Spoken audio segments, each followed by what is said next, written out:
बड़ी मौसी के यहाँ पे जब भी होती हूँ ना तो मेरी सुबह हमेशा ऐसी होती है। मतलब रोवर और डोरा कभी भी सोते हुए इंसान को सोने नहीं दे सकते हैं चैन से। ये सुबह ही सुबह ऐसे अटैक करते हैं ना, फिर आपको उठना ही पड़ेगा। फिर आप चाहकर भी दोबारा नहीं सो सकते। और एक तो ये पता नहीं डोरा में कौन सी एनर्जी आ जाती है सुबह ही सुबह क्या इसके अंदर तो पूरे दिन ही एनर्जी रहती है। मुझे लगता भी नहीं है कि ये सोती भी है।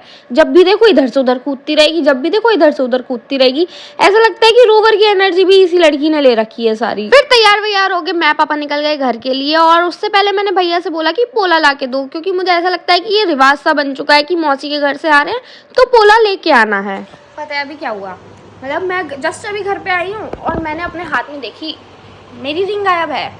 अब मैं डर गई कि शिट मेरी रिंग गई तो गई कहाँ। मैंने कहीं उतार के भी नहीं रखी है कि तो वो कहीं रास्ते में तो निकल गई, मुझे ऐसा लगा। मैंने जल्दी से मम्मी को फ़ोन किया, मम्मी देखो मेरी रिंग तो कहीं नहीं है। तो ये बोलते ही सबसे पहले तो मुझे डांट पड़ी है मम्मी से कि अपनी चीज़ों का ध्यान नहीं रखती है, कहीं पे भी चीज़ें उतार के रख देती है, फिर याद नहीं रहता। मैं कहा मैंने उतारी ही नहीं है कहीं पे, मैं भूल कैसे जाऊंगी उतार के। फिर मम्मी ने देखा जहाँ पे हम लोग सोए थे वहाँ पे बेड पे थैंकफुली मेरी रिंग मिल गई। पता नहीं कैसे किसी कपड़े में अटक के वो शायद निकल गई मेरी उंगली से, बट थैंक गॉड मिल गई है मुझे मेरी रिंग। मैं घर पे नहीं थी उस टाइम पे, मेरे 2 पार्सल्स आए हुए थे, लेकिन अभी इसको साइड में रखते हैं, बाद में खोलेंगे।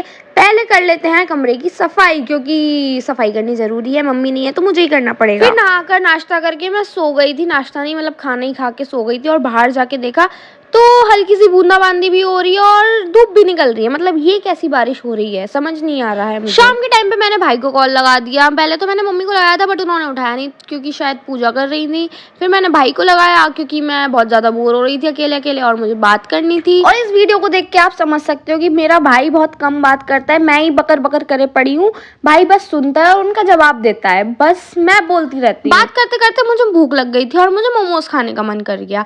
अब आपके पास बड़े भाई बहन है और आपने उनसे कुछ बोला है और वो चीज़ आपके सामने ना हो, ऐसा तो हो ही नहीं सकता है। तो मैंने भाई से बोला कि मेरे लिए मोमोज ऑर्डर कर दे और थोड़ी देर बाद मोमोज मेरे सामने।